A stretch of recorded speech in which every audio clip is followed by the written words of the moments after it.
জনাব তারেক জিয়া অনেকদিন পরে দেশে আসছেন, 17 বছর পরে দেশে আসছেন, তার ইনকাম নিয়ে কিন্তু কোনো আলোচনা নেই। এতদিন পরে উনি এসে আপনার হচ্ছে উনার অর্থ কিভাবে সংস্থান হচ্ছে, উনার জীবন নির্বাহ কিভাবে হচ্ছে, উনি কিভাবে এত বড় শোডাউন দিচ্ছেন, উনার নিরাপত্তার যে অর্থ সেটা কোন জায়গা থেকে সংগ্রহ করা হচ্ছে, এই বিষয়গুলো কিন্তু নিয়ে কেউ প্রশ্ন করছে না। একজনও না, আপনি একটা ব্যক্তিকেও আপনি দেখবেন না সেগুলো নিয়ে প্রশ্ন করতে। প্রত্যেকটা মিডিয়া আমাদেরকে যেভাবে প্রশ্ন করেছে, প্রত্যেকটা বিষয়, আমরা টি শার্ট কোন জায়গা থেকে কিনি,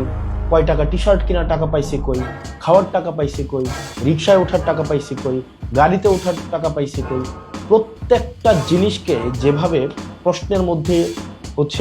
নিয়ে এসেছে, এবং মিডিয়াতে এগুলো নিয়ে কেউ